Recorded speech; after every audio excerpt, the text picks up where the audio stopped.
सो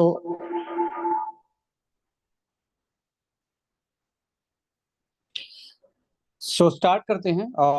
स्वागत है सबका आज की सेशन में। और डेफिनेटली एंटी एजिंग पे हम बहुत अच्छे से बात भी कर रहे हैं, और इन चीज़ों को हम अपनी प्रमोशन एक्टिविटी में भी लेके आ रहे हैं, और डेली रूटीन लाइफ में भी कैसे हम ग्रेसफुली एजिंग की तरफ जा सकते हैं, डिजीज फ्री एजिंग की तरफ जा सकते हैं, और कैसे हम अपनी हेल्थ को और अपनी एज को ऑप्टिमाइज कर सकते हैं। पिछले लगभग लगभग मैं देख पा रहा हूँ 8 से 9 महीने से बीइंग एस्टोनिया वन, हमारे जितने भी एसोसिएट्स हैं वो बहुत अच्छे से इसको प्रमोट भी कर रहे हैं और खुद के लिए भी ऑप्टिमाइज कर रहे हैं इस पूरे कॉन्सेप्ट को। आज इसमें आपकी नॉलेज में एक वैल्यू एडिशन के लिए ये सेशन रखा गया है कि कुछ ऐसे फिनोमिना जो हमारे बॉडी के अंदर डेवलप होते हैं, और हमें एक्चुअली पता नहीं लग पाता, बट एक साइंस है जो हमारी एजिंग की तरफ हमें लेके जाती है। इन सारी चीज़ों के पीछे जो चीज़ें कॉमनली 3 से 4 फैक्टर हैं, उन पे हम आज डिस्कस करेंगे। वैसे तो एक बहुत बड़ा सब्जेक्ट है एंटी एजिंग, जेनेटिक्स के बारे में, एपिजेनेटिक्स के बारे में, या न्यूट्रीजेनोमिक्स के बारे में। बट आज ये एक बिल्कुल टेक्नो सेशन रखा गया है। 20 से 25 मिनट हम डिस्कस करेंगे, देन हम सॉल्यूशन की तरफ भी जाएंगे जो डिस्कस करेंगे उसमें। एक पीपीटी में आपके साथ शेयर करने वाला हूँ।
Just a minute, try to show you.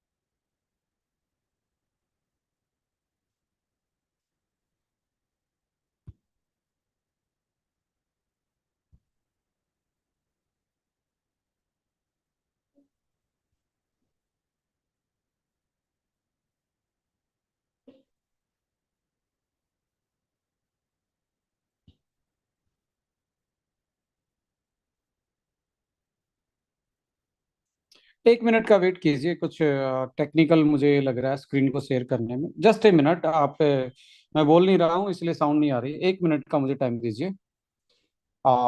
Screen पे मुझे सुन पा रहे हैं तो एक बार आप थम्स अप दिखा सकते हैं। सुन पा रहे हैं ना? Yes, okay, thank you.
Try to reconnect my iPad. मैं स्क्रीन शेयर करने का एक टेक्निकल लगना चल रहा है। मैं 1 मिनट में रिजोल्व कर रहा हूँ इसको। प्लीज़ पेशेंसली थोड़ा सा वेट कीजिए।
आईपैड से आज शेयर नहीं हो रहा। बिना आईपैड काम चलाते हैं। समझाने की पूरी कोशिश रहेगी।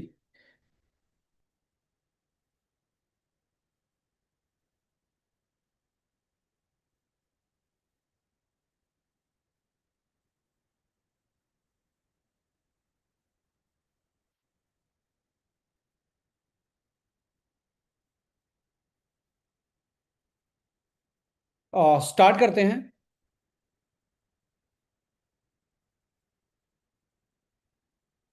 Yes. From cell to system. यानी कि हमारी जो बॉडी है वो सेल से बनी है, और सेल से बन के एक सिस्टम बनता है जिसको हम बॉडी बोल रहे हैं। ऑर्गन्स बनते हैं, ऑर्गन से ऑर्गन सिस्टम बनता है। सो एक डीप रियलिटी की तरफ जाएंगे एजिंग में, कि हमारी जो एजिंग होती है विद द टाइम, वो कैसे कैसे होती है और उसके पीछे क्या रीजन है। देखिए, देखने को तो ये एक आपके रिंकल दिख रहे हैं। स्किन पे रिंकल दिखना स्टार्ट हो जाते हैं। आपके देखने में हेयर, जस्ट हेयर ग्रेइंग आपको लग रहा होगा, रिंकल आ गए हैं, हेयर थिन होते जा रहे हैं, हेयर फॉल बढ़ता जा रहा है। या लाइक आपके जॉइंट्स जो हैं वो बहुत स्टिफ रहना स्टार्ट हो गए हैं, जो आपकी यंग एज में बहुत कम आपको लाइक फ्लेक्सिबिलिटी ज़्यादा रहती थी, बट जैसे जैसे एज होती जाती है आपके जॉइंट्स बहुत फ्लेक्सिबल होते चले जाते हैं, बहुत टाइट होते, स्टिफ होना स्टार्ट हो जाते हैं। एंड इसके साथ एक चीज़ और भी आपको देखने को मिलती है, दैट इज लाइक आपका जो कग्निटिव डिक्लाइन है। जैसे आपको 20s में, 30s में बहुत सारी चीज़ें याद रहती हैं। 40s के आसपास आके आपका ब्रेन की प्रोसेसिंग जो है, जो आपका कग्निटिव बिहेवियर है, वो डिक्लाइन पे जाना स्टार्ट हो जाता है। यानी कि आप जो सोचते हैं कई बार वो स्लो प्रोसेस होता है। स्लो प्रोसेस होता है तो अल्टीमेटली कई बार आप 40 साल के आसपास जो इस मीटिंग में हैं वो रिलेट कर रहे होंगे। वो कई बार होता ना कि भी मैं क्या बोल रहा था, मैंने वो चीज़ कहाँ रखी है, मैं ये भूल गया हूँ, मुझे याद दिलाओ मैं वो क्या बता रहा था। तो ये क्या है? This is the cognitive decline. ये कॉग्निटिव डिक्लाइन है। और इसके पीछे जस्ट आप ओनली ये मान रहे हैं कि मुझे बस जॉइंट स्टिफ हैं, या हेयर ग्रे हैं, या स्किन पे रिंकल आ गए हैं। इसके पीछे एक रियलिटी सेल लेवल पे बहुत डिफरेंट है। आइए उसको समझते हैं। सेल लेवल पे क्या रियलिटी है। देखिए, हमारी जो बॉडी है वो सेल से बनी हुई है। जैसे एक दीवार है उस वो ईंटों से बनी होती है, ऐसे ही हमारी बॉडी सेल से बनी होती है। और देखिए हम जो पूरा इंसान जो बना है वो पूरी छोटी छोटी बिलियंस ऑफ सेल ने पूरे इंसान को बनाया है। और मात्र ये जर्नी स्टार्ट होती है बहुत छोटी सी दो सेल से। एक एक सेल मदर की तरफ से आती है, एक सेल फादर की तरफ से आती है। दो सेल इकट्ठी होती हैं, एक जाइगोट बनता है। अब इन दो सेलों के पास एक ऐसी इंफॉर्मेशन है, इस जाइगोट के पास जो एक सेल है उसके पास एक ऐसी इंफॉर्मेशन है जो किसी के कर्ली बाल कर देती है, किसी के सुनहरे बाल कर देती है, किसी के स्ट्रेट कर देती है, किसी को 6 फीट का कर देती है, किसी को खली जैसा बना देती है, किसी को खाली जैसा बना देती है। यानी कि बहुत थिन होता है, बहुत हेल्दी बॉडी का होता है।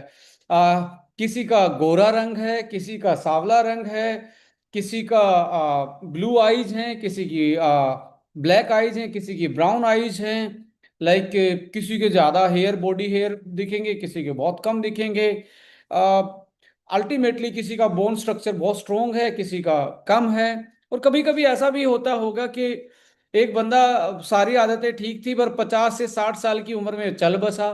लोग कहते हैं कि देखिए भगवान अच्छे इंसानों को जल्दी बुला लेते हैं, हम ऐसी कहावतों में डूब जाते हैं। और कुछ ऐसे लोग भी देखे होंगे बहुत रफ टफ रहते हैं, कुछ भी खा लेते हैं।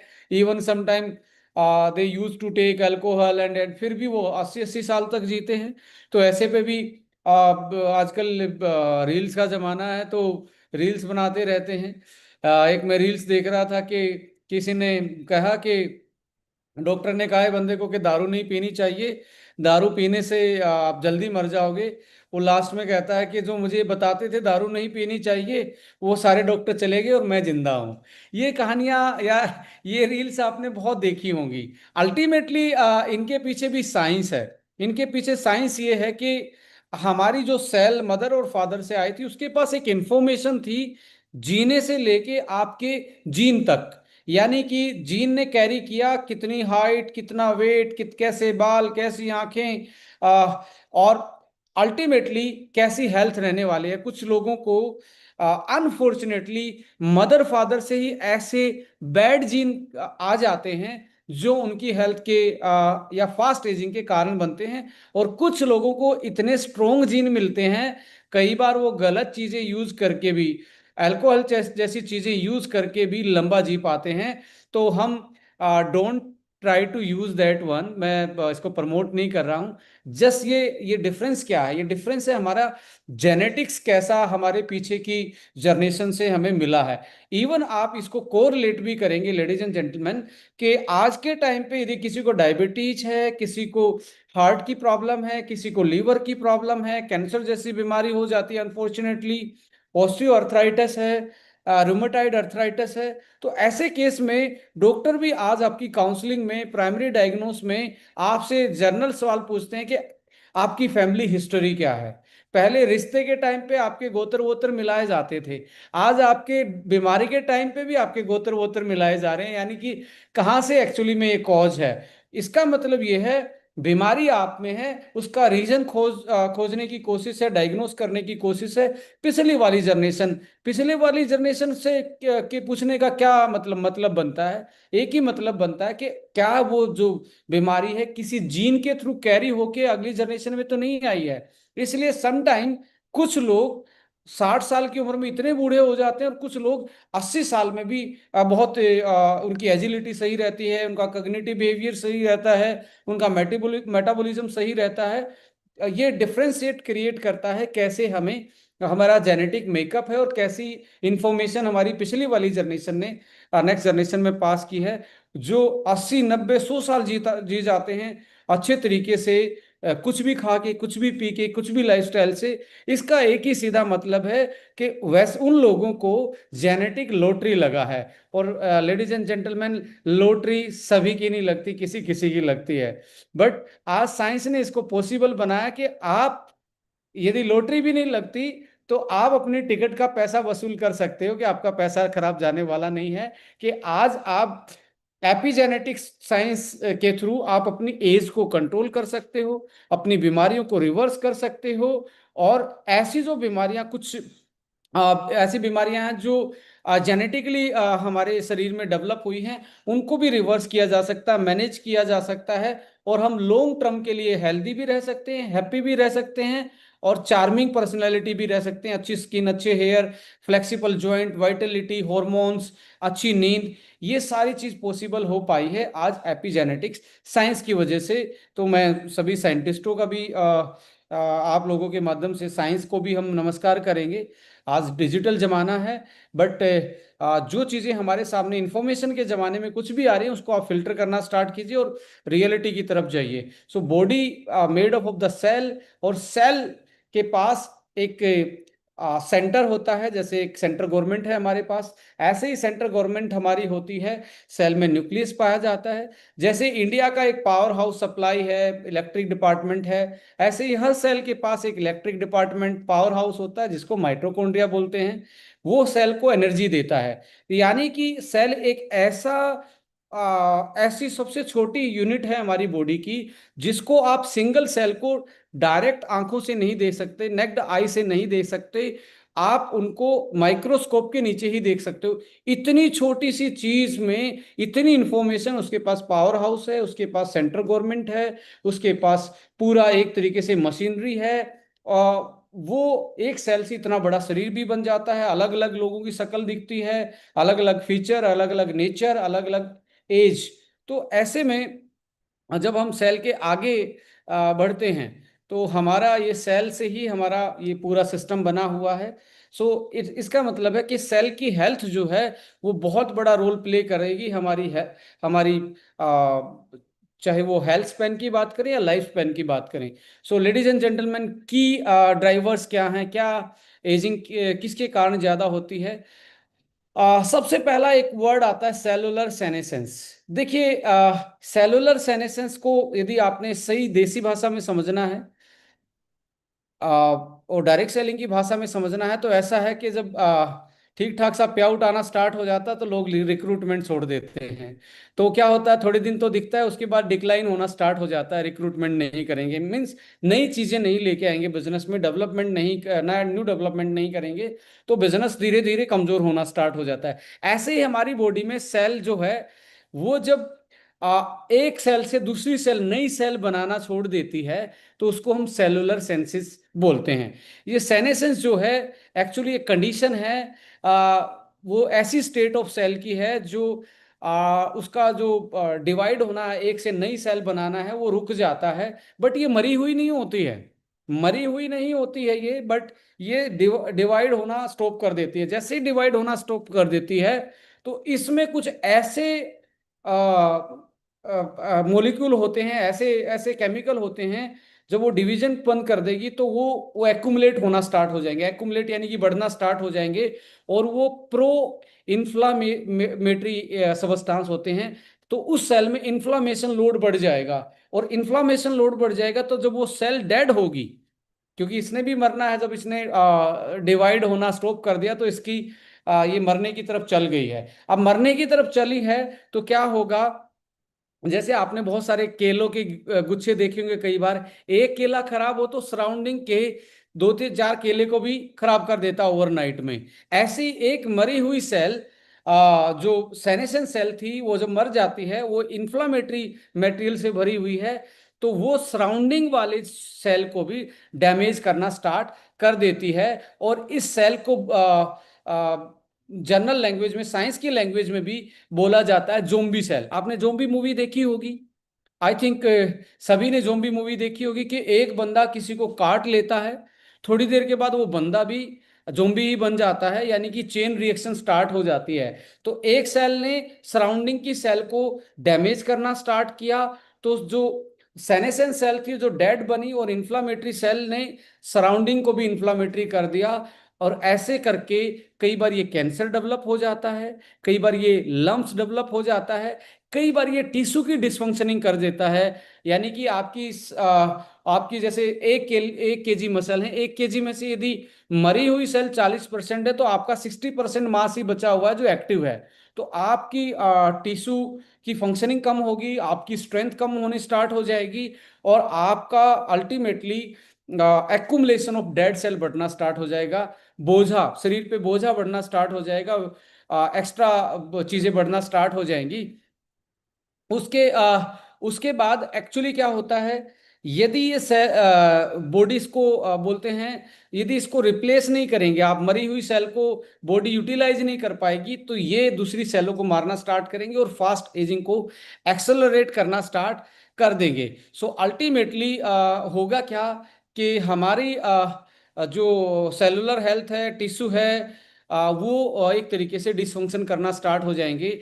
और जैसे सपोज करो यहाँ पे आपके बॉडी में 10% या 20% मरी हुई सेलें हैं, तो कहाँ दिखेंगी? स्किन पे दिखना स्टार्ट हो जाएंगी, रिंकल के रूप में वो दिखना स्टार्ट हो जाएंगी, हेयर पे, ग्रे हेयर पे, थिनिंग पे, या आपका स्कैल्प पे, आप अलग से स्कैल्प दिखना स्टार्ट हो जाएगा। सो अल्टीमेटली होगा क्या, आप जल्दी बुढ़ापे की तरफ जाना स्टार्ट हो जाओगे। सो इसमें सबसे बड़ी चीज क्या रहती है, इसके सिम्टम्स क्या हैं? इसके सिम्टम्स आएंगे, देखिए यदि आप भी रिलेट कीजिए, यदि आप 40 साल के आसपास के हैं तो सबसे पहले रिंकल एज स्पॉट दिखने स्टार्ट होंगे। यदि आप में सेलुलर सेनेसेंस ज्यादा है, नोट कीजिए इसको, फेस को आप अपने आप को फोन में भी देख रहे होंगे, एक फेस में देखिए कि आपके रिंकल आ रहे हैं, क्या आपको एज स्पॉट दिख रहे हैं, डायरेक्ट कुछ डायरेक्ट डायरेक्ट स्पॉट दिख रहे हैं, मसल आपकी वो स्ट्रोंग नहीं रही, वीकनेस होनी स्टार्ट हो गई है, ज्वाइंट स्टिफ हो गई हैं, कि लगता है यार बीमारी कुछ नहीं है पर इतने टाइट रहते हैं कि झुकना उठना बैठने में तकलीफ है,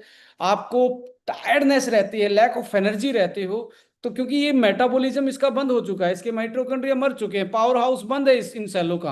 अब पावर हाउस बंद है तो एनर्जी डेफिसिट होगा, एनर्जी डेफिसिट होगा तो आपको वेट तो आप में उतना ही है पर आपकी एनर्जी कम हो जाती है। 40 साल में ऐसा ही होता है, देखिए 20 साल की उम्र में बंदा जनरल डाइट लेके भी मसल बना लेता है, 40 साल की उम्र में प्रोटीन डाइट लेके भी मसल नहीं बना पाता, जस्ट बिकॉज उसकी बॉडी में जो मेटाबॉलिक एक्टिविटी सेल की वो डिक्लाइन हो जाती है और प्रोटीन का नया प्रोटीन बनना सेल में बंद हो जाता है। सो अब होगा क्या, ये तो एक जनरल फिजिकल सिम्टम्स थे। मेटाबॉलिक सिम्टम्स क्या होंगे? आपको एकदम से 35 के बाद यदि आपका फैट बढ़ना स्टार्ट हो गया है, आप में वेट गेन स्टार्ट हो गया है 35 साल की एज में, तो इसका सीधा ये होगा, विसरल फैट को भी बढ़ा देगा जब आपकी सेलुलर सेनेसेंस बढ़ेगी।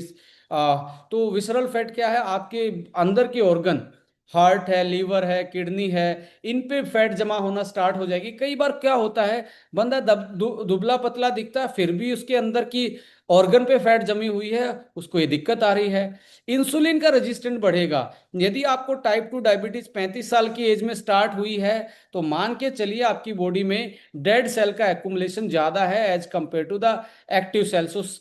क्योंकि ये इनएक्टिव हैं, इंसुलिन को सेंस नहीं करेंगी, तो रेजिस्टेंट पैदा होना स्टार्ट होगा। और मेटाबॉलिक सिंड्रोम जो है आपके होना स्टार्ट हो जाएंगे, क्रोनिक डिजीज जैसे आपका डायबिटिक है, या आपकी कैंसर जैसी प्रॉब्लम है, या एक तरीके से क्लोटिंग है, ब्लड क्लोटिंग के फैक्टर्स हैं, या अथीरोस्क्लेरोसिस है, अंदर आपकी खून की नलियों में क्लोट बनना, ये सारी चीजें। और मेमोरी लॉस होना स्टार्ट हो जाएगी, बार बार मूड चेंज होना स्टार्ट होंगे।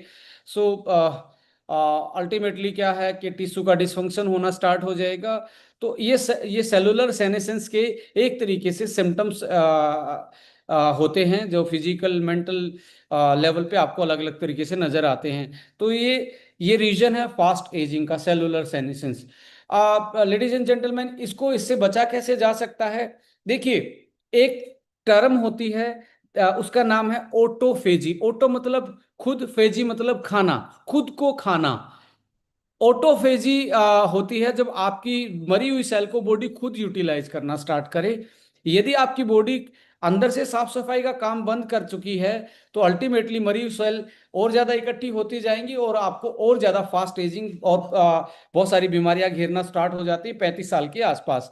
So ultimately ladies and gentleman, आपको इसको मैनेज करना पड़ेगा, मरी हुई सेलों को बाहर निकालना पड़ेगा, बॉडी को यूटिलाइज करवाना पड़ेगा। इसमें दो बड़ी चीजें रोल प्ले करेंगी। एक रोल प्ले करता है रात का खाना, यदि आप 6 या 7 बजे खा लेते हैं और सुबह आप 9 बजे ब्रेकफास्ट करते हैं, 12 से 14 घंटे यदि आप फास्टिंग रखते हैं रात का और सुबह के गैप पूरा कर देते हैं, तो आपकी बॉडी डेली जो मरी हुई सेल है उनको यूटिलाइज कर लेते हैं और आप फास्ट एजिंग से और बीमारियों से बच सकते हैं। That is the scientific proven thing. और हमारे पहले के जो लोग थे, पहले की जो जनरेशन थी, वो कम पढ़ी लिखी थी पर हेल्दी थी। आज की जनरेशन ज्यादा पढ़ी लिखी है, ज्यादा बीमार है। अल्टीमेटली क्या किया उन्होंने, खाने को किसी टाइम पे भी, देखिए खाना ना एक अकेला एनर्जी का साधन नहीं है, और जब से इस दुनिया ने कैलोरी के बेस पे खाना स्टार्ट किया उसी टाइम से इसका, नहीं तो लोग कैलोरी के हिसाब से नहीं खाते थे, मौसम के हिसाब से हाथ जोड़ के। आप पहले की पद्धति देखिए, खाने को पूजनीय माना जाता था, भगवान का रूप था खाना। अभी किसका रूप है, इस भगवान के रूप को किसी ने फ्राई कर दिया है, किसी ने इसको प्रेशर कुकर में सीटी के साथ उड़ा दिया है, किसी ने इसको लाइक जला दिया है, किसी ने इसको किसी तरीके से मॉडिफाई कर दिया है। और एक टाइम होता था खाने का, वो चेंज होते ही ये डेड सेल का एक्युमुलेशन बॉडी में बढ़ना स्टार्ट हो गया। यदि आप हफ्ते में एक फास्ट रख लेते हो, जैसे single fast in a week, पूरे दिन का, वो वाला फास्ट नहीं कि फास्ट वाली थाली जाके खाएंगे जैसे नवरात्रों के टाइम पे होते हैं ना, कि रेस्टोरेंट में लगा होता है नवरात्रों की स्पेशल थाली, वो थाली नहीं लेडीज एंड जेंटलमैन। आपको 24 घंटे का कंप्लीट फास्ट करना पड़ेगा यदि आप डेड सेल को निकालना चाहते हैं अपनी बॉडी से। इसके अलावा कुछ ऐसे हर्ब्स हैं, कुछ ऐसे मोलिक्यूल हैं जो आपकी बॉडी से इनको सेनेसेंस सेल को, जो डेड होने वाली सेल है, उनको निकालते हैं। जैसे करक्यूमिन है, हल्दी का एक्सट्रैक्ट है, स्ट्रॉबेरी में फिसिटिन पाया जाता है, अश्वगंधा है, इसमें लाइक ग्रेप्स हैं जिसमें ट्रांस रेसिड्यूटोल पाया जाता है।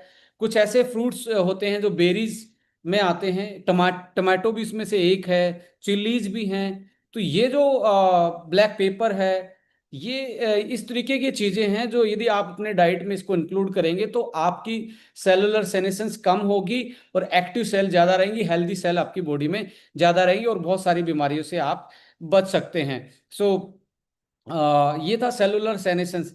ऐसी स्टेट आपकी सेल की जब वो नई सेल बनाना बंद कर दे, तो बॉडी के पास, यदि आप अपनी डाइट से, अपने लाइफस्टाइल से और कुछ ऐसी चीजें आप इंक्लूड कर लें अपनी लाइफ में, कि उनका जो बैलेंस है बॉडी में वो बना रहे और वो यूटिलाइज होती रहे बॉडी में। इसलिए फास्टिंग जरूरी है, एक्सरसाइज जरूरी है, टाइम के अनुसार खाना जरूरी है, मौसम के अनुसार खाना जरूरी है, और प्लांट और फ्रूट्स बेस्ड और जो वेजिटेबल बेस्ड डाइट है वो ज्यादा से ज्यादा यूटिलाइज करेंगे तो आप फास्ट एजिंग से और ऐसी इस पर्टिकुलर चीज से बच पाएंगे।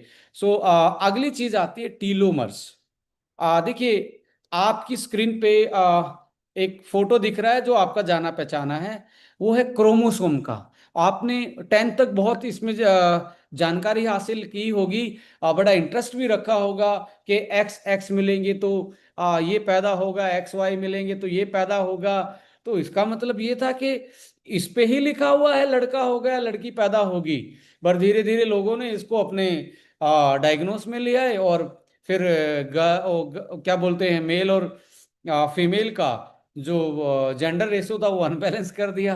साइंस का कुछ गलत इस्तेमाल भी किया गया, बट इस साइंस को हम अच्छे से इस्तेमाल करेंगे कि जो क्रोमोसोम होता है उसके पास, उसी में डीएनए पैक होता है, क्रोमोसोम में ही डीएनए पैक है।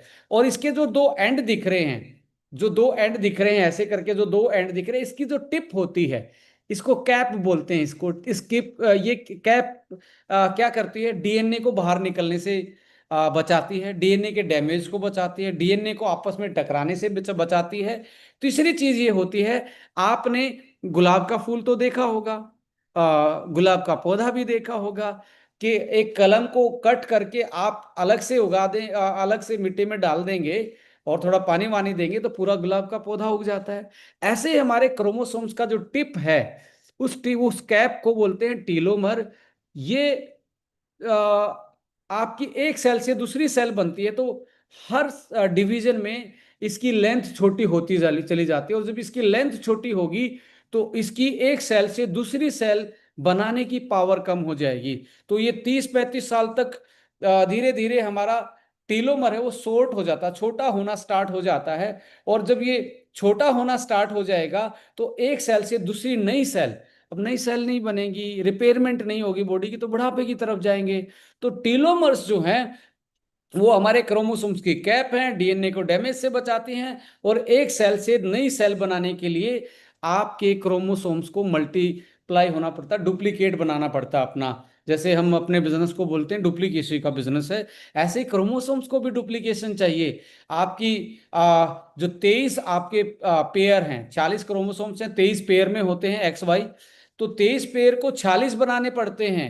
46 पेयर बनाएंगे तो एक के पास 23 सेट बच जाएंगे, दूसरी नई के पास भी एक नया सेट चला जाएगा। तो इसकी जो बडिंग है कहाँ से स्टार्ट होगी, जैसे गुलाब की टहनी काटते, तो ऐसे बडिंग इसकी भी स्टार्ट होगी कैप वाले पोर्शन से।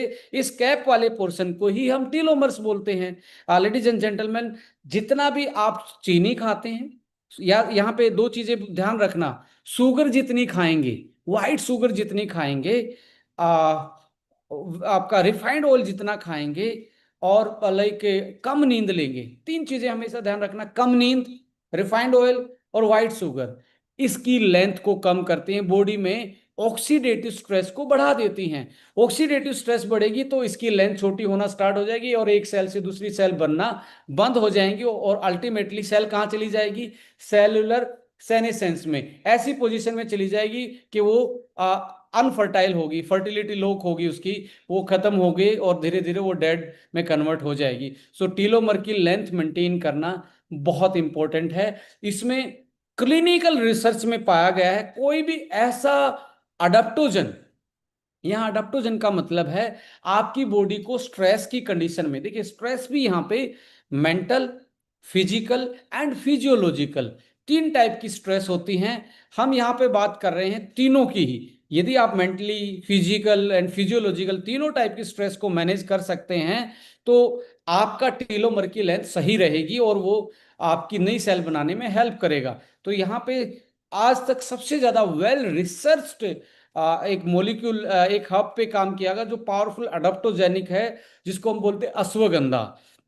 और आपको पता भी होगा, वाइटलिटी और यंग रहने के लिए सदियों से लोग इम्यूनिटी बूस्टर के रूप में, वाइटलिटी बूस्टर के रूप में, इवन सेक्सुअल टॉनिक के रूप में अश्वगंधा को यूज करते आए हैं। और एक ऐसी हब है जिसको मेल और फीमेल दोनों ही यूज कर सकते हैं। सो अल्टीमेटली टीलोमर की लेंथ को प्रोटेक्ट करने का काम अश्वगंधा में पाया जाने वाला विदनलोइड्स कंपोनेंट करता है।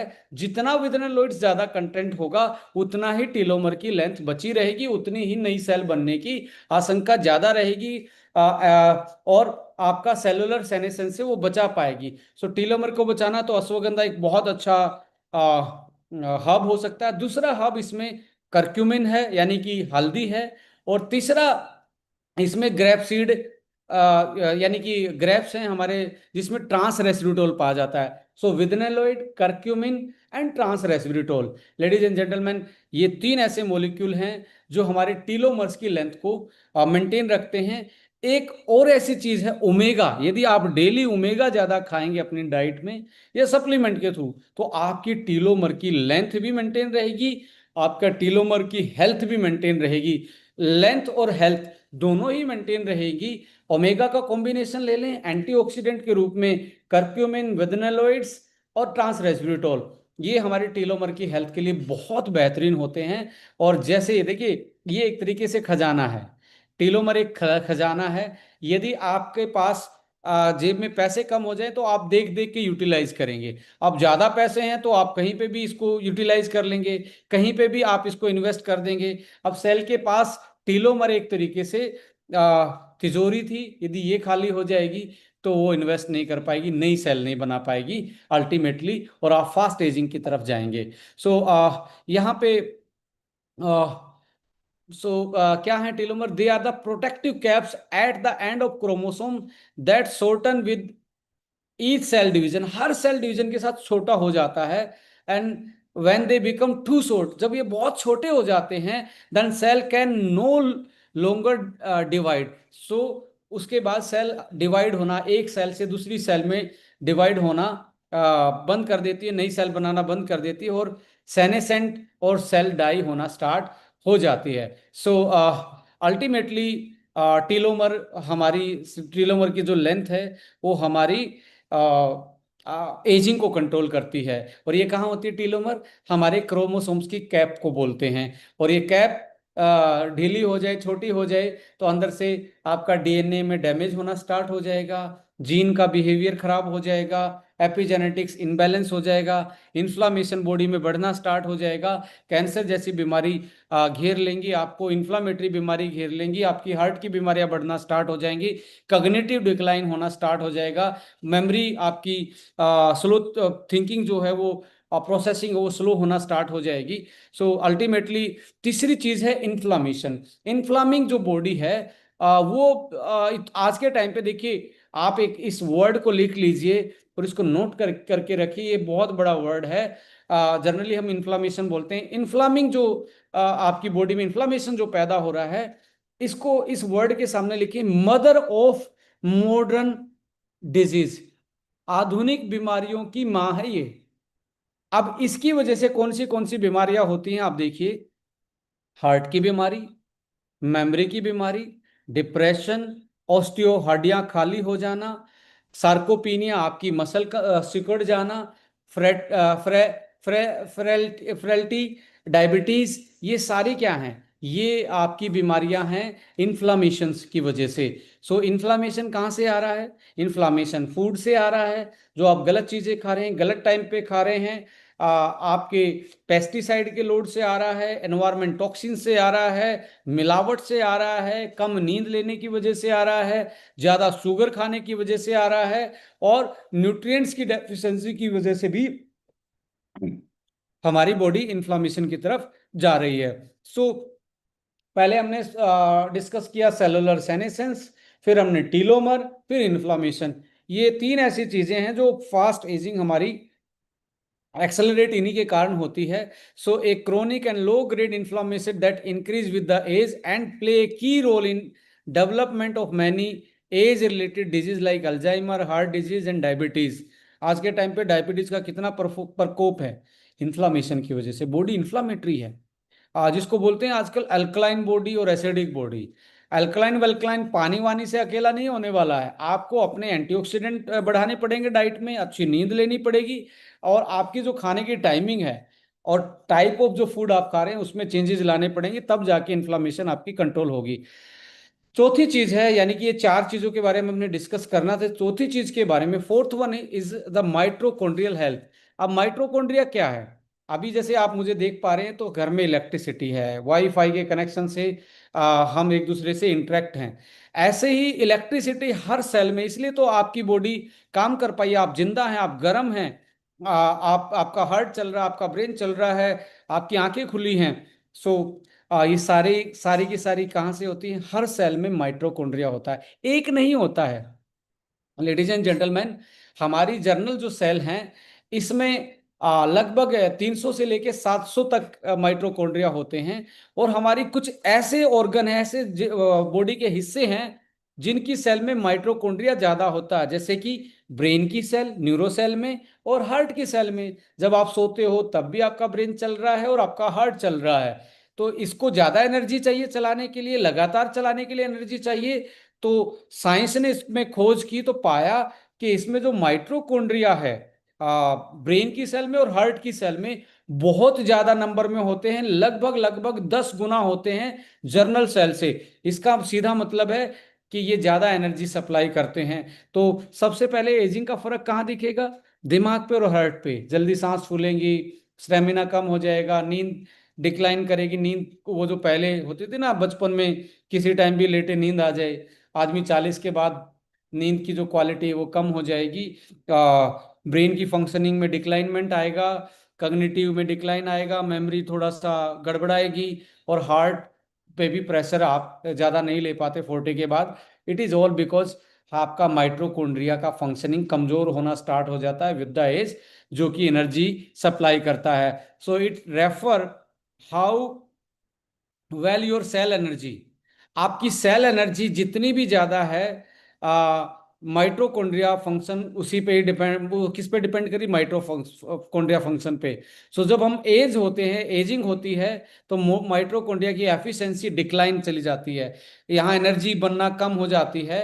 सो जब कम एनर्जी होगी तो बॉडी में ऑक्सीडेटिव स्ट्रेस, और बॉडी नई सेल नहीं बना पाएगी, तो फास्ट एजिंग एक्सेलरेट होना स्टार्ट हो जाती है। सो ऐसे में लेडीज एंड जेंटलमैन, इसको इन चारों चीजों के पीछे, चाहे आपका सेलुलर सेनेसेंस था, चाहे आपका इन्फ्लामेशन था, चाहे आपका टीलोमर का लेंथ वो शॉर्टनिंग था, छोटा होना था, या आपका माइटोकॉन्ड्रिया की फंक्शनिंग जो है, पावर हाउस की फंक्शनिंग वीक होना, इनके पीछे या तो कुछ शरीर में न्यूट्रिएंट्स की डेफिशिएंसी है, या आप जो आहार ले रहे हैं, जो डाइट ले रहे हैं, उसमें प्रॉपर आप कैलोरी कॉन्शियस हो गया वर्ल्ड। एक ध्यान रखिए, कैलोरी कॉन्शियस नहीं होना है, न्यूट्रिशन कॉन्शियस होना पड़ेगा। कैलोरी वैलोरी से अकेला कॉन्शियस होने से काम नहीं चलेगा।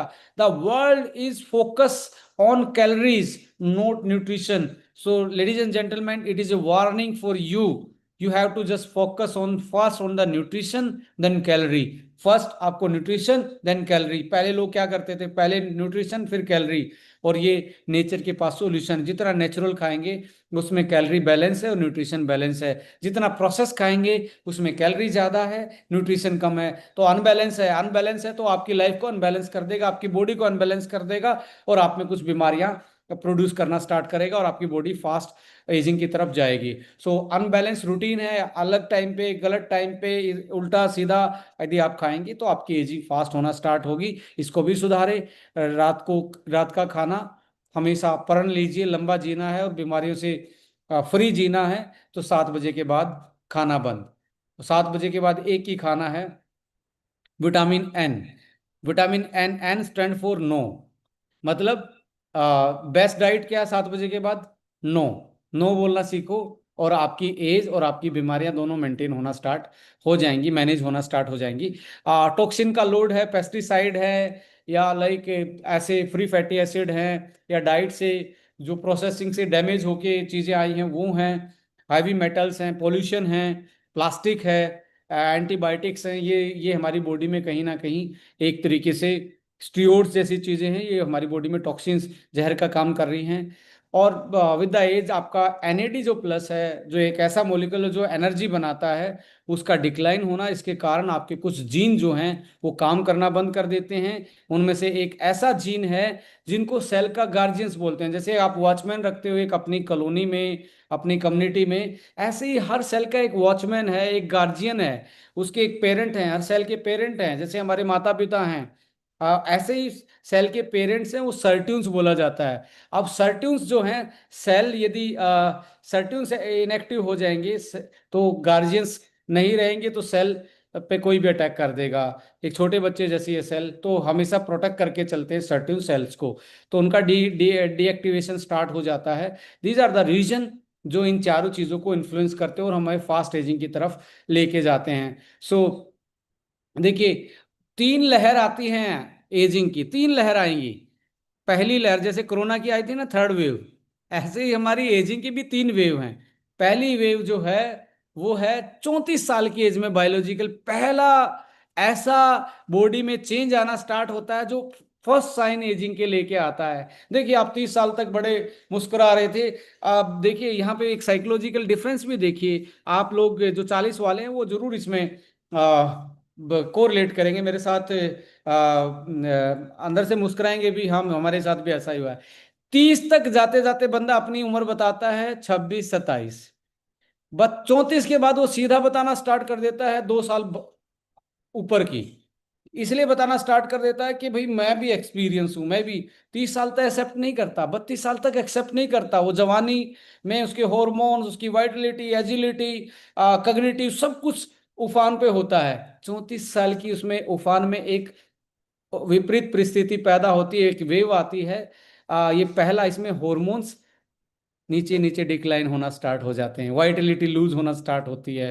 तो यहाँ पे सिम्टम्स आते हैं, erectile dysfunctioning, low libido, mood swing जल्दी होना स्टार्ट हो जाते, इरिटेट होना स्टार्ट हो जाता बंदा, इन्फ्लामेशन इंक्रीज हो जाता, बॉडी में वो एनर्जी नहीं रहती है। ये पहली वेव होती है। किसी की 34 में है, किसी की आज के टाइम पे 30 में भी आ रही है, किसी की 36 38 साल की में आ रही है। तो पहली वेव का ऑन एवरेज 34 साल माना गया है बायोलॉजिकली, साइंटिफिकली।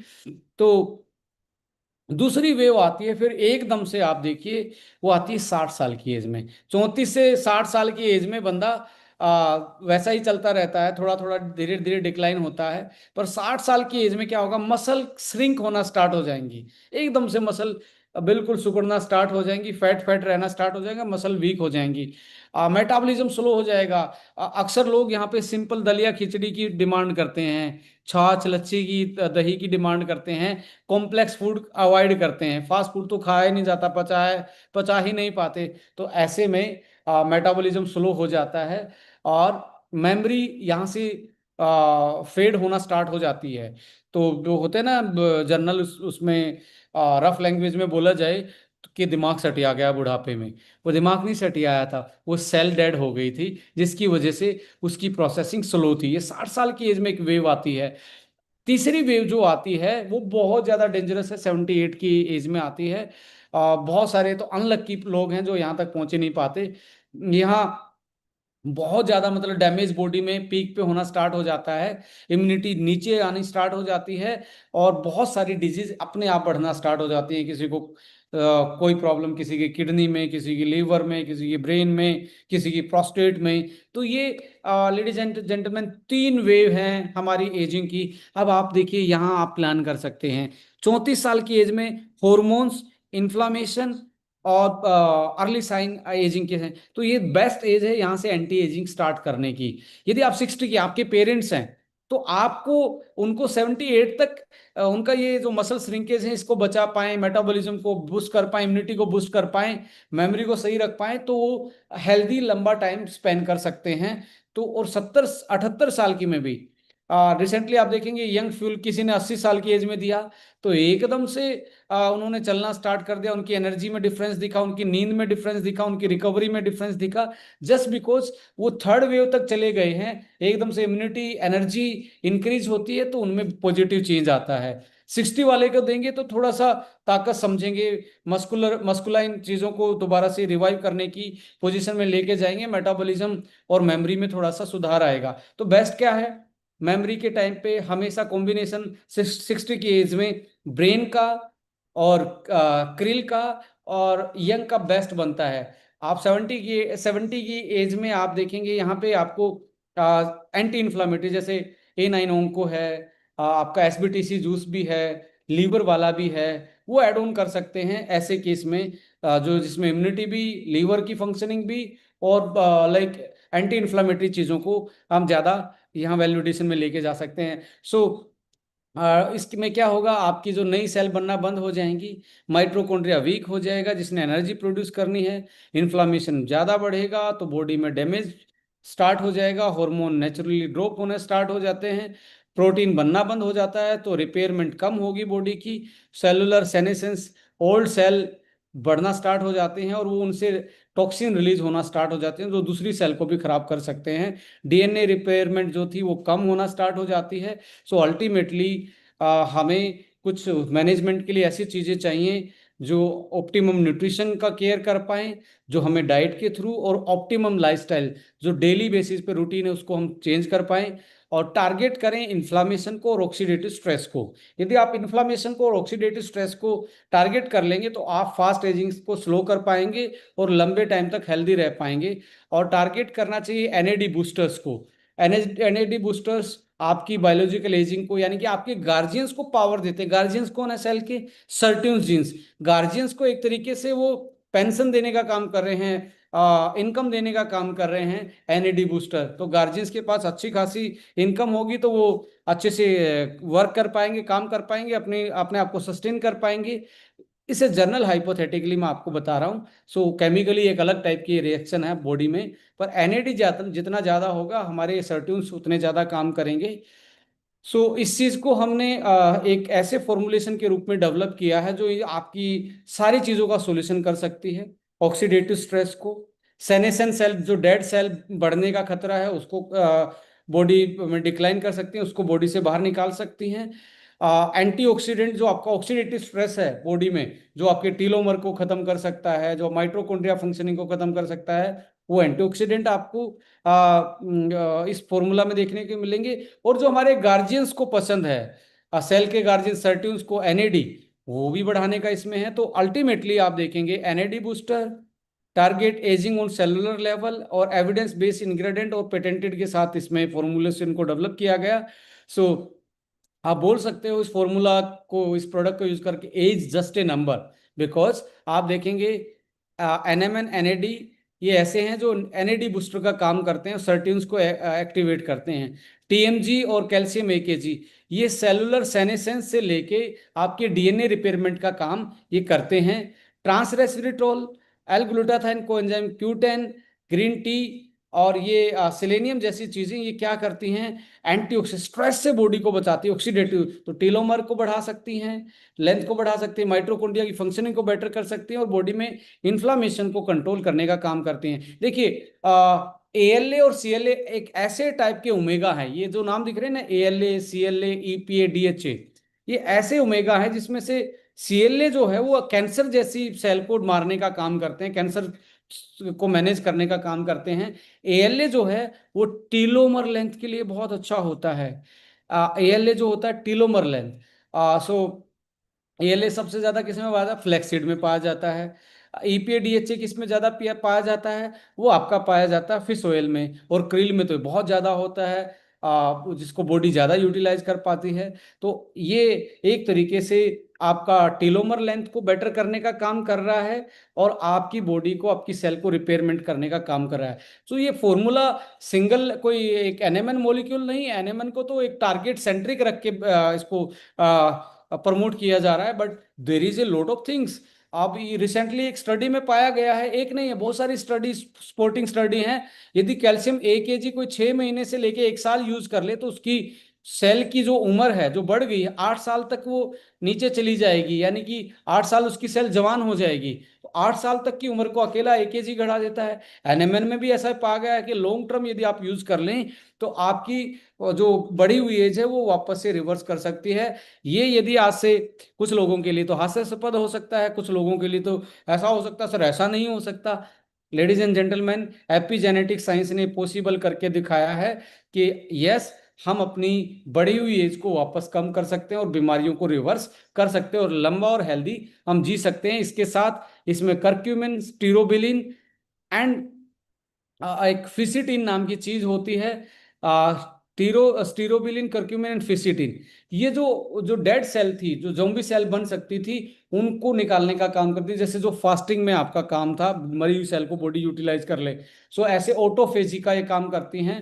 सो इस इफेक्ट को सीनोलाइटिक इफेक्ट बोलते हैं साइन में। सीनोलाइटिक का मतलब है मरी हुई सेल, सेनेसेल सेल को निकालने का, बॉडी से डिटॉक्सिफिकेशन का काम ये करती हैं। और देखिए वाइटिलिटी को, एनर्जी को बूस्टअप के लिए यहाँ पे जिंक्सन, कॉर्डिसेप्स और ग्रीन टीन जैसी चीजें दी गई हैं, जो बायोप्रिन के साथ, बायोप्रिन क्या है, ब्लैक पेपर का एक्सट्रैक्ट है, जो ये सारी चीजें डली हुई हैं, इसको बॉडी अच्छे से यूटिलाइज कर पाए तो बायोप्रिन डाला गया है। तो ये कंप्लीट फॉर्मुलेशन है, first time in a world है। ये आप जिस भी माध्यम से काम कर रहे हैं, डायरेक्ट सेलिंग के थ्रू काम कर रहे हैं, या आप अदर एनएमएन के बारे में आपने ओनली सुना होगा, but is a complete package, is a multiple benefit, multiple ingredient के साथ ये यंग फ्यूल के रूप में डाला गया है, जो एविडेंस बेस्ड है, जिसका प्रूवन एक तरीके से साइंटिफिक रिकॉर्ड है इंग्रेडिएंट का कि वो प्रूवन रिजल्ट देता है। और डे बाय डे लोग हमारे साथ शेयर करते हैं कि हमारे ये बेनिफिट मिला, ये बेनिफिट मिला। सो कैसे काम करते हैं, एनएमएन एक तरीके से जनरेटर है, वो एनएडी के रूप में इलेक्ट्रिक पैदा करता है, और आपकी बॉडी में फिर से दोबारा से एनर्जी बनना स्टार्ट हो जाती है, और आपकी बॉडी नई सेल बना पाती है, रिपेयरमेंट कर पाती है, डीएनए को रिपेयर कर पाती है, और हॉर्मोन्स को दोबारा से सिक्रेट कर पाती है, प्रोड्यूस कर पाती है, और बॉडी में वापस से आप एंटी एजिंग इफेक्ट देख पाते हैं। सो 30+, पहली वेव 34, तो 30 साल प्लस वाले लोग इसको स्टार्ट कर सकते हैं। 30 के आसपास तो आप देखेंगे बहुत जल्दी आप इन चीज़ों को मैनेज कर पाएंगे और अपनी एज को डिले कर पाएंगे। 60 की एज में आपको एक दो प्रोडक्ट ऐड ऑन और करना चाहिए। मैं 60 में जरूर ऐड ऑन करना चाहूँगा अस्वा वन एंड क्रिल और ब्रेन। इनमें से अस्वा, ब्रेन, क्रिल और आपका यंग पहले 6 महीने चलाएंगे तो आप देखेंगे 60 वाले बंदे में वापस से 10 साल उनके कम मिलेंगे। ये इतना डेडली कॉम्बिनेशन, इतना प्रूवन कॉम्बिनेशन बनता है। यहाँ पे 34 साल की एज में जैसे वाइटलिटी एच और यंग को आप एड ऑन कर सकते हैं कि हार्मोन बूस्टअप रहे, क्योंकि वहां पे हार्मोन का डिप आता है। तो यंग फ्यूल के साथ हार्मोन डिप को आप कंट्रोल कर सकते हैं। वुमेन के लिए जैसे 35 साल में यंग है, WLB है एंड कोलाजन है स्किन बेटर रखने के लिए, तो ये कॉम्बिनेशन बन सकता है। सो यहाँ पे अस्वा वन में भी देखेंगे अश्वगंधा केसम के रूप में, जिंक्शन, ट्रांस रेसिडिटोल, ग्रीन टी, फिसिटिन, ये सेनोलाइटिक इफेक्ट भी दे रहा है, एंटीऑक्सीडेंट इफेक्ट भी दे रहा है, और साथ में इफेक्ट दे रहा है ये हार्मोन बूस्टर के रूप में और अडेप्टोजन के रूप में। तो ये भी एक बहुत अच्छा साथ में एक बहुत अच्छा प्रोडक्ट हो सकता है। सो क्रिल में ओमेगा है जो टीलोमर लेंथ को बेटर रखता है, कोक्यूटेन है, एस्ट्राजेंथिन है, ग्लूटाथाइन है, ट्रांस रेसिडिटोल है, D3 है, K2 है, एस्ट्राजेंथिन है, विटामिन ई है। ये भी आपकी स्किन की एजिंग को कंट्रोल करने का काम करते हैं। स्किन पे बहुत ज़्यादा प्रभाव डालना है, देखना है, तो क्रिल वन को कोलाजन को ऐड ऑन कीजिए यंग फ्यूल के साथ, तो आपको बेटर चीज़ें विजिबल रिस्पॉन्स आपको जल्दी दिखेगा। मेराइन कोलाजन अकेला कोलाजन नहीं है, ये इंजा कोलाजन है, पेप्टाइड फॉर्म में है और बहुत अच्छे मैंगो फ्लेवर में, कोई स्मेल नहीं इसमें। तो विटामिन सी, ई, कॉपर, जिंक और बायोटीन के साथ इसको फॉर्मुलेट किया गया, जो हेयर, नेल और स्किन की बेटर हेल्थ को सपोर्ट करता है। सो ब्रेन वन आप सबसे बेस्ट मुझे लगता है कि यदि आपके पेरेंट्स या आप खुद 60 साल की एज में, तो आपको 10 दिन में ही आपको डिफरेंस दिखेगा।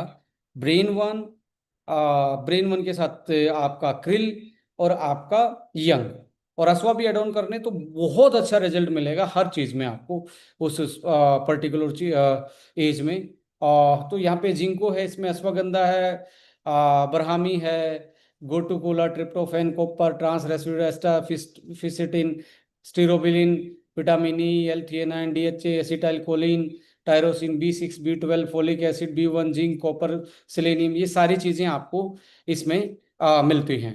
सो ladies and gentleman, brain one भी एक बहुत अच्छा प्रोडक्ट है आपके बास्केट में, जो यूनिक भी है। और डेली न्यूट्रिशन के लिए एवरीडे वन आप यूज कर सकते हैं, जिसमें बेसिक न्यूट्रिशन में मल्टीविटामिन्स, मिनरल्स के साथ साथ प्रोबायोटिक भी है, अमीनो एसिड भी डले हुए हैं और एंटीऑक्सीडेंट भी डले हुए हैं, और कुछ हर्ब्स हैं जो स्टेमिना, वाइटलिटी को आपकी को ऑप्टिमाइज करने का काम करते हैं। तो अकेला ये मल्टीविटामिन नहीं है, it is a advance multivitamin with loads of functional herbs, loads of functional nutraceutical ingredients like antioxidant, amino acid, probiotic and herbs। सो ये मार्केट से इसको अलग भी बनाता है, और इसमें दो चीजें ऐसी देखेंगे जो पावरफुल एंटी एजिंग का काम कर रही हैं। TMG DNA को रिपेयर करता है, कैल्शियम AKG इन्फ्लामेशन को कम करता है और एनर्जी प्रोडक्शन में हेल्प करता है। सो ये एंटी एजिंग है आपका, राइट में दिख रहे हैं दो मॉलिक्यूल। एंटी एजिंग दूसरी चीजें भी हैं इसमें, एंटीऑक्सीडेंट भी एंटी एजिंग का काम करते ही हैं, हर्ब्स भी करती हैं, बट ये दो पर्टिकुलर मॉलिक्यूल एडवांस स्टडी में, एडवांस फॉर्मुलेशन में आप इनको देख सकते हैं। सो एवरीडे वन के बाद वुमेन्स के केस में स्वीट 18 18+ महिलाओं के लिए, अमेजिंग 40 40+ महिलाओं के लिए। So regular exercise, sleep optimization, stress management, clean eating, time पे खाना, कंट्रोल खाना, ये सारी चीज़ें आपको फास्ट एजिंग से बचाएंगी, बीमारियों से बचाएंगी, और आप अपनी लाइफ को ऑप्टिमाइज कर सकते हैं इन सारी चीज़ों की हेल्प की वजह से। So meeting is now open for the discussion. एक या दो लोगों से हम बात करेंगे आज। यदि आप अपना कोई ऐसी यंग फ्यूल के बारे में, एंटी एजिंग के बारे में कोई ऐसी चीज़ बताना चाहते हैं, तो अपना हाथ हिला के आप बता सकते हैं। कि मुझे कुछ लोग टेस्टिमनी रिसेंटली भी लोगों ने भेजा था, तो कोई भी ऐसी टेस्टिमनी है आपके पास तो आप शेयर कर सकते हैं।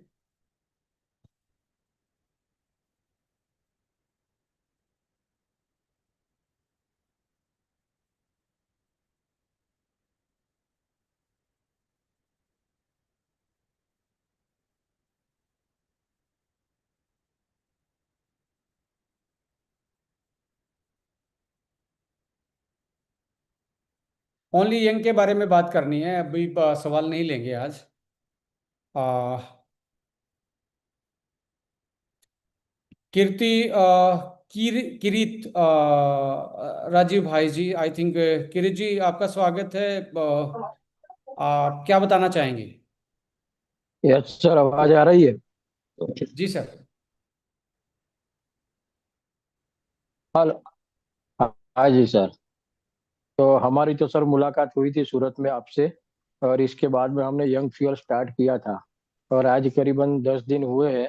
और इसी 10 दिन के अंदर अंदर, यानी कि दूसरे ही दिन मुझे यंग फ्यूअल देने से विजन में फर्क आ गया पहला तो। यानी कि सेकंड डे जिस दिन मैंने रात को लिया उसके दूसरे दिन विजन में मुझे काफी प्रॉब्लम आती थी, बार बार आंखें मेरी बंद हो जाती थी और आंखों में से पानी निकलता रहता था। तो ये प्रॉब्लम मुझे बिल्कुल सॉल्व आउट हो गया। साथ में क्या कि अपन मोबाइल के सामने रहते हैं तो आंखें थक जाती थी, ये भी बिल्कुल नहीं हो रहा है। इसके साथ साथ में मुझे थोड़ी कॉन्स्टिपेशन की भी प्रॉब्लम थी, तो उसमें भी थोड़ा सुधार आया। और साथ साथ में दूसरा कि जो थोड़ा पेशाब संबंधित भी बीमारी थी, मैंने आपको भी बताया था, तो उसमें भी लगभग काफी 90% फर्क आ गया उसमें भी। तो यंग फ्यूअल के साथ में मैं अभी एक एवरीडे वन भी लेता हूँ। और इसके साथ में मैं अपना ये जो हीमोफोल्टी है वो भी लेता हूँ। सर हीमोफोल्टी का रिजल्ट इसके साथ में मैं आपको शेयर करूँ सर। मैंने ये प्रैक्टिकली किया था कि एक दिन मैं यहाँ चलने के लिए निकला था, तो 1 किलोमीटर में चला था तो मुझे 4 बार खड़ी रहना पड़ा, इतनी थकान हो गई थी, मतलब इतनी कमजोरी आ गई थी बॉडी में। तो मैंने रात को जैसे घर पे आया तो मैंने हीमोफोल्टी लिया, 2 कैप्सूल मैंने हीमोफोल्टी लिए और 2 मैंने एवरीडे वन लिए। और दूसरे दिन सुबह में मैं जैसे ही मतलब नीचे उतरा तो तुरंत मैं 5 किलोमीटर मतलब कंटिन्यूस चला, लेकिन मुझे कहीं पे भी रेस्ट नहीं करना पड़ा था। ये मुझे पता चल गया कि हीमोपोल्टी का भी पावर क्या है। यानी प्रोडक्ट बहुत ही दमदार है, जबरदस्त है, फैंटास्टिक रिजल्ट है। और मैंने मेरी टीम में एक लेडीज को यंग फ्यूअल दिया था, जिनको सांप ने काटा था, पैर के अंदर पूरा पैर फूल गया था। यानी कि इतनी सूजन आ गई थी कि पैर की पूरी चामड़ी काली पड़ गई थी, नई स्किन नहीं आ रही थी। और यंग फ्यूअल दिया तो 10 दिन के अंदर अंदर नई स्किन आना स्टार्ट हो गई। और आज वो लेडीज जो मुझे नेटवर्क का काम बिल्कुल नहीं करूंगी ऐसा बोलते थे, वो आज खुद नेटवर्क का काम करने भी लग गई। तो ये भी मेरा एक यंग फ्यूअल का बहुत ही बढ़िया एक्सपीरियंस है। मैंने काफी लोगों को यंग फ्यूअल दिया दो सर मैंने टीम में, और सभी के रिजल्ट मतलब बहुत ही जबरदस्त पॉजिटिव रिस्पॉन्स आ रहे हैं यंग फ्यूअल के। और साथ में भी हमने कुछ और भी प्रोडक्ट मैंने दिए लोगों को, कैंसर में भी दिया तो वहां से भी बहुत अच्छा रिजल्ट मिले हमको। मैंने प्रोस्टेट वन दिया था सर एक मेरी टीम के अंदर, सिर्फ एक ही गोली, बंदा आज भी बोल रहा है कि मुझे केवल मात्र एक ही गोली के अंदर रिजल्ट दिखा, खाली ओनली वन नाइट के अंदर। और आज उन्होंने अपनी प्रोस्टेट वन पूरी भी नहीं हुई, आज उनका प्रोस्टेट वो खुद बोल रहा है कि मुझे है ही नहीं, ऐसा लग रहा है आज की तारीख में। तो बहुत ही सर बढ़िया रिजल्ट है। और यंग फुल का भी हमने दोनों ने स्टार्ट किया, हमने, मेरी वाइफ भी ले रही है, मैं भी ले रहा हूँ। और बहुत ही सुपर रिजल्ट है यंग फुल का सर। थैंक यू सर, धन्यवाद। थैंक यू सो मच किरत जी, आपने अपनी टेस्टिमनी शेयर की, अपना एक्सपीरियंस शेयर किया। ऐसे बहुत सारे ऐसे लोग हैं जो आप जैसा ही फील करते हैं, कुछ लोगों को और सुनेंगे। Thank you so much. मैं यहाँ पे चाहूँगा कि आप अपना यंग के बारे में ही आप बात करेंगे। गैलेक्सी J7 से हैं तो सर थोड़ा सा आप बोलने की पोजीशन में आएंगे तो बेटर लगेगा। गैलेक्सी J7 नेक्स्ट करके हैं, आप लेट के बात कर रहे हैं तो वेलकम है आपका sir. Sir, sorry sir, actually मैं बैठ नहीं सकता हूँ। ओके सर, प्लीज बताएं। एक्चुअली मेरी एक्सीडेंट हुई थी 2017 में, मेरी स्पाइन डैमेज है, D12। ओ। ओ। तो मैं 8 साल से बिस्तर पे हूँ, मैं बैठ नहीं पाता हूँ, लेटे लेटे सारा कुछ करना पड़ता है। ओके। तो एक्चुअली जब मुझे किसी ने इसके बारे में बताया अभी 2-4 दिन पहले, तो उन्होंने बताया कि आपकी डिजीज के लिए, आपकी जो भी इंजरी है उसके लिए कुछ है इसमें, आप पहले मीटिंग अटेंड करिए। तो मैं ये चाहता हूँ, जैसे मेरा लोअर पार्ट काम नहीं करता है, कमर के नीचे मेरी फंक्शन नहीं है, और अभी भी मेरी कैथरल लगी हुई है। ओ। तो यही मैं जानना चाहता हूँ कि सर मेरे लिए कुछ है, ताकि मैं भी कुछ आगे खड़ा हो सकूं। डेफिनेटली सर, देखिए यदि स्पाइन में का यदि बिल्कुल ही कनेक्शन छूट गया है तो वो अलग चीज़ है, फिजिकली डैमेज है, वहाँ से कुछ पास ऑन नहीं हो सकता। यदि कुछ ऐसा बचा है, कंप्रेस है, एक तो हम ट्राई कर सकते हैं। एक हमारा प्रोडक्ट है ब्रेन वन, एक प्रोडक्ट हमारा क्रिल है, और एक हीमोफोर्टिन और एक यंग। ये चार प्रोडक्ट का कॉम्बिनेशन आप चलाएंगे तो आपकी बॉडी में not only for the spine and coordination जो है आपकी बॉडी का जो छूटा हुआ है, उस कनेक्शन में नहीं, आपकी बॉडी में और बहुत सारे बेटर डेवलपमेंट होने के चांसेस हैं। आपकी बॉडी में बहुत सारी चीज़ें बेटर तरीके से रिस्पॉन्स आने के चांसेस हैं। सो आप ट्राई कीजिए और होपफुली मुझे लगता है कि रिजल्ट आने की पूरी उम्मीद रहेगी। एक्सक्यूज मी, मैं आपको इंटरप्ट कर रहा हूँ। क्या क्या था, आप एक बार क्लियर कर देंगे क्या क्या प्रोडक्ट था? ब्रेन है सर, क्रिल है, और क्रिल है, हीमो है, और आपका यंग है। यंग है। जी। ठीक, okay, thank you sir. Welcome sir, welcome sir. और कोई अपना एक्सपीरियंस शेयर करना चाहेगा? देखिए, क्वेश्चन नहीं पूछना है प्लीज, क्वेश्चन नहीं पूछना है। यदि आप अपना यंग का एक्सपीरियंस शेयर। सलाम दुआ साहब हैं, सर आपका स्वागत जी है। सर, ले रखा हूँ वन फ्लो और लीवर के सिरप ले रखा हूँ, लीवर के। सर आपकी वॉइस और क्लियर नहीं है, नेटवर्क सही नहीं है आपका। सर, मैंने 5-6 फरोजे आपके मतलब सप्लीमेंट ले चुका हूँ। मेरे पेट के जलन नहीं कम हो रहा है सर। सर मैं आज यंग फ्यूल के बारे में बात कर रहा हूँ। जरूर हम हिपैटिक पे जब सेशन लेंगे तो डेफिनेटली। देखिए, आप सुबह सुबह बेटर तरीका यही है कि आप एसबीटीसी जूस पिएं, और लीवो वन और जीपीएम हमारा एक प्रोडक्ट आता है। उन तीनों प्रोडक्ट को हाँ, जीपीएम यूटिलाइज कीजिए तो जीपीएम आपको बेटर। ले ले ले रखे हैं सर। कब से ले रहे वन हैं? फ्लो, हाँ, ये अपने सिलीगुड़ी से। ये नहीं बोल रहा, आप कब से यूज कर रहे हैं? ये कम से कम 15-20 दिन हो गया। ओके। आपको पेट की जलन के अलावा कुछ और चीजें महसूस हुई कि कुछ चेंज आया है? और शरीर में तो चेंज आया है, थोड़ा बहुत पहले से फर्क लगा है। पेट के जलन नहीं कम हो रहा है, पहले से फील हो रहा है जब मेरे को कुछ फुर्ती लग रहा है, ताकत मिल रहा है। आप इसको कंटिन्यू कीजिए सर, थोड़ा सा 1-1.5 महीना शरीर को दीजिए तो डेफिनेटली इसमें भी आपको बहुत बेटर रिजल्ट देखने को मिलेंगे। सर, कोई सप्लीमेंट और इसमें ऐड करना हो तो का, कर लूंगा। काफी है सर, काफी है, काफी। आप इसको आराम से यूटिलाइज कीजिए। ठीक है सर। Welcome sir. और कोई यंग के बारे में बात करना चाहेगा?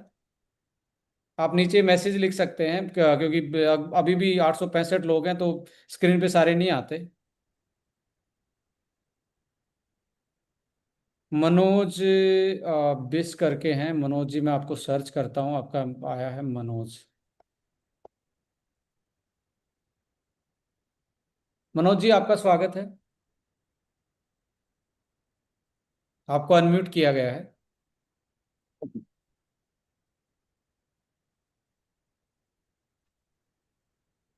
मनोज जी, आप सुन पा रहे हैं तो प्लीज बताइए।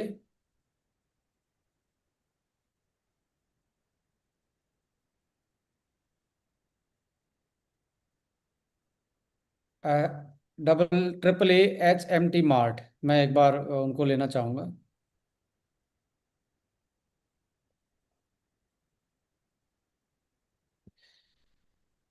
हेलो। हेलो। जी सर, आपका स्वागत। हाँ सर, मैं good evening sir. Very good Praveen evening. से बोल रहा हूँ हिम्मतनगर से। जी सर। मैंने अभी लास्ट मंथ से यंग फ्यूल स्टार्ट किया। तो मैं थोड़ा फार्मास्यूटिकल बैकग्राउंड में हूँ, फार्मास्यूटिकल में। तो मुझे हर रोज 40-50 सीढ़ी चढ़नी पड़ती है ऊपर नीचे आने के लिए, मेंटेनेंस संभाल रहा हूँ। तो पहले क्या होता था, मैं जैसे चढ़ के जाता था ना, 40 सीढ़ी चढ़ के, तो मुझे थोड़ी श्वास फूल जाती थी। अभी 1 मंथ से मैंने यंग फ्यूल स्टार्ट किया है। एक कंटिन्यू 2 बार चढ़ के उतरता हूँ तो भी मुझे कोई प्रॉब्लम नहीं दिख रही।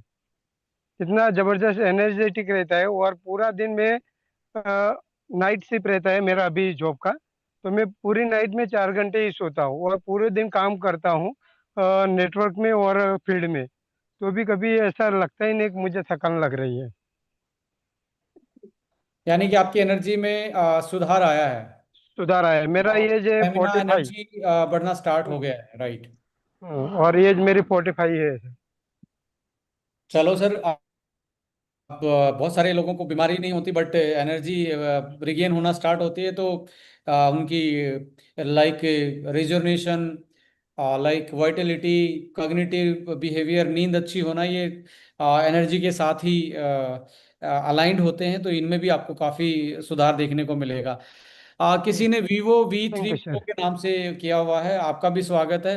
देखिए, एक सही तरीका होता है किसी भी मीटिंग में आने के, अपना नाम डाल के आप स्टार्ट करें। सर सबसे पहले सॉरी किया मैंने फोन को भी फॉर्मेट मारा था ना, तो नाम गायब हो गया है। मैं नो रेनू मोड़ प्रॉब्लम। उदयपुर से बोल रही हूँ सर। जी मैम।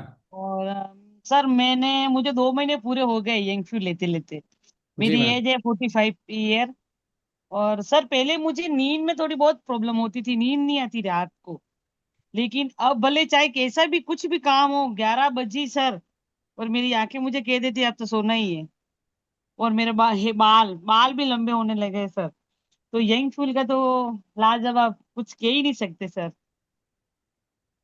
बालों में भी सुधार, आपकी एज कितनी बाल बताएं हाँ आप? लंबे, मेरे कभी मेरे ये है ना बाल, मतलब पोनी बनती थी पहले, अभी बाल में भी मेरा है ना यूं, मतलब लंबाई आई है, और नींद में भी इतना, और चेहरे पे ग्लो तो आया ही आया है सर। सो आपकी स्किन और हेयर रिपेयर हो रहे हैं दोबारा से, और आपका जो कग्निटिव डिक्लाइन था और स्लीप की जो क्वालिटी थी, वो उसमें बहुत बड़ा सुधार देखने को वो मिल रहा मतलब है। सर ये तो रामबाण इलाज नींद का, तो बाकी तो मुझे सर 2 बज जाती थी, 3 भी बज जाती थी कभी कभी रात को, नींद आती नहीं थी। लेकिन अब तो 11 बजते ही नींद स्टार्ट हो जाती है, हाँ चलो अब सोना ही है। और इतनी प्यारी नींद आती है सर, मत पूछो। Thank you ma'am, thank you सो हाँ मच कि हाँ सर। आपकी नींद में इजाफा भी हुआ, और आपकी हाँ स्किन, आपके हेयर भी दोबारा से रिजुवनेट कर रहे हैं, ग्रो कर रहे हैं। थैंक यू सो मच हाँ फॉर सर। और हाँ एक्सपीरियंस। हर्षिता मैम ने भी बोला है कि आई वांट टू शेयर। हो, आप अपनी वीडियो को ऑन जरूर रखें। सॉरी सर, वीडियो ऑन नहीं कर पाऊंगी। मैं थोड़ा सा मतलब लोगों के बीच में हूँ, लेकिन मैं ओके। शेयर करना चाहती हूँ कि मुझे यंग फ्यूल लेते हुए ये 3rd मंथ है रेगुलर।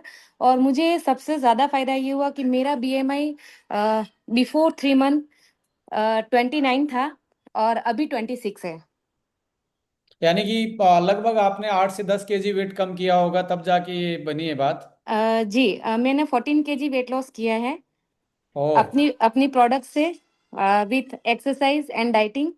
और मुझे बीएमआई में मतलब जो हमारे ट्रेनर हैं, वो मतलब इतने हैप्पी है इस बात से कि क्या बात है, मतलब इतना जल्दी मतलब बहुत अच्छा रिजल्ट मिला है आपको ऐसा। देखिए, इसके पीछे रीजन जो मैं, मुझे 14 जो किलो समझ वेट में लॉस आता है, करी आपके जो एक लेडीज हार्मोन है को एक बैलेंस बे होने महीना के कारण फैट बनना आपका बंद हो गया है, एक्स्ट्रा फैट बनना। दूसरा ये है, आपका मेटाबॉलिक सुधार आया है। तीसरा, इसमें जो आपकी डेड सेल थी, जो हमने बोला कॉन्सेप्ट, सेलुलर सेनेसेंस, जो जी सेल ग्रो करना बंद कर गई हैं और वो डेड की तरफ जा रही हैं, उनका भी बॉडी में एक एक्स्ट्रा वेट होता है। तो वो धीरे धीरे डिक्लाइन साफ होनी स्टार्ट हुई, तो आपकी बॉडी से वेट ये मैनेज हो पाया। और आप देखेंगे, सबसे ज्यादा पहला जो ब्रेन वन का इम्पैक्ट आएगा, आपको ब्रेन पे आएगा, दूसरा हार्ट पे आएगा। जी स्किन पे और हेयर पे थोड़ा सा लेट आता है, बिकॉज वो विजिबल फर्क दिखने में टाइम लगता है। बट आपको पहले 10 दिन में नींद अच्छी होना, हार्ट रेट आपका कंट्रोल होना, एनर्जी बूस्टअप रहना, ये चीजें आपको पहले आपको देखेंगे। पहले फेज में, 15 दिन के फेज में आपको ये चीजें नजर आएंगी। जी, दूसरा रिजल्ट मुझे ये मिला, जैसे मुझे माइग्रेन का थोड़ा इश्यू था, मतलब थोड़ा नहीं बहुत ज्यादा बोल सकते हैं कि मैं हर महीने में मुझे एक आध बार तो इंजेक्शन मतलब लेने ही पड़ते थे, डायनापार और ये चीजें मैं ले रही थी। अभी 3 महीने से मैं डॉक्टर के पास नहीं गई हूँ। 3 मंथ हो गया है मुझे, मैंने हेडेक को लेकर इंजेक्शन नहीं लिए। ये सबसे अच्छी बात है मेरी लाइफ में। तो ये भी मैम, जो हमारा मेन इसमें जो हम बोल रहे थे, कग्निटिव बिहेवियर जी and like dementia, Alzheimer, Parkinson's and आप माइग्रेन जैसी रिलेटेड चीजें जो हैं, वो भी आप इसमें बैलेंस कर पा रहे हैं। और इसमें मैं हमेशा बिलीव करता हूँ, बिलीव नहीं, साइंस ये बोलती है, यदि आपकी बॉडी में माइग्रेन की प्रॉब्लम है, तो आपका माइग्रेन मतलब है मैग्नीशियम, माइग्रेन मैग्नीशियम याद रखना कॉम्बिनेशन। मैग्नीशियम बढ़ा देंगे तो माइग्रेन हमेशा ही एकदम से रिवर्स हो जाएगा। तो जैसे ब्रेन में भी मैग्नीशियम है, कैलमैग में भी मैग्नीशियम डला हुआ है, हीमोफोर्टिन में भी मैग्नीशियम डला हुआ, तो ये आपको और ज्यादा हेल्प करेंगे। So keep on complete your magnesium level in your body, तो आपको और ज्यादा आपके इसमें अच्छे रिजल्ट बढ़ सकते हैं। जी sir, thank thank you you ma'am sir. For sharing your thank experience and you so much. Thank you so much. और कोई फाइनल लेते हैं? और कोई ऐसा जो अपना कोई सुपर टाइप की कोई ऐसी बात बताना चाहता है यंग के बारे में जो उनको मिली है? आप मैसेज टाइप कर सकते हैं अभी, या हैंड रेज कर सकते हैं।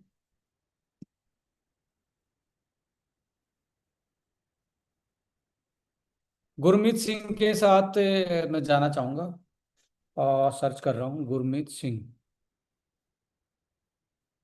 गुरमीत जी आपका स्वागत है, और वीडियो ऑन कर पाएंगे तो बेटर रहेगा। Thank you so much sir, मेरा माइक अनम्यूट करने के लिए। और सर मेरा वीडियो ओपन ही है सर। जी सर। और सर बताना चाहूँगा जो एसबीटीसी यू से सर, मैं ये स्ट्रगल का काम मेरा कंस्ट्रक्शन साइड का काम है सर। जब आने के बाद लेता हूँ सर, मुझे 15 मिनट के अंदर अंदर इतना रिलीफ मिलता है, पूरे दिन की थकावट सर हट जाती है। और उसके साथ साथ मैं हमारे होम केयर के प्रोडक्ट यूज कर रहा हूँ सर, एस्टोनिया वन के। बहुत जबरदस्त है, जैसे फेस वॉश है और सनस्क्रीन है, SPF 50 है। जी थैंक यू और भी बहुत गुरमीत से साहब, प्रोडक्ट जो थैंक मैं यू सो यूज कर रहा हूँ मच। पर। मैं चाहूंगा कि हम यंग पे ही आज बात करें, क्योंकि हर उसमें हम रिलेटेड बात करेंगे। I can appreciate your effort, और जरूर आपकी बातों को सुनना चाहेंगे, बट टाइम का और एक सेशन का एक कोरिलेशन है सर, उसको थोड़ा सा ओके मेंटेन सर, रखेंगे। Thank you so thank you much so sir, much, thank thank you. You, thank thank you. You sir.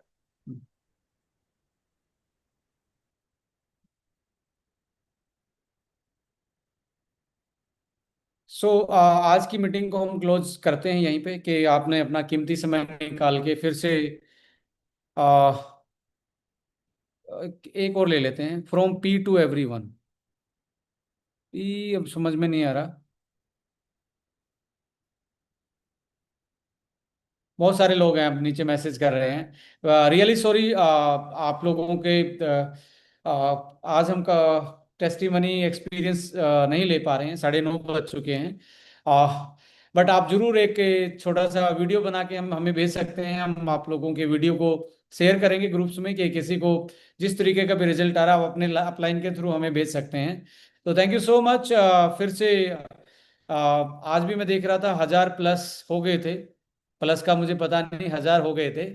आ, तो हर बार आप लोगों का जो अप्रिसिएशन है, पार्टिसिपेशन है, प्यार है, एक क्रेजीनेस है इस बिजनेस को लेके, इंफॉर्मेशन को लेके, नॉलेज को लेके, इसको सैल्यूट है मेरा भी। और इन सारी बातों के साथ thank you so much for joining us. अगले हफ्ते फिर से मिलेंगे किसी नए टॉपिक को लेके, किसी नई नॉलेज के साथ। तब तक वही है कपिल शर्मा शो, मैं भी देखता रहता हूँ कई बार। हंसते रहिए, मुस्कुराते रहिए, खुशियां बांटते रहिए। Thank you.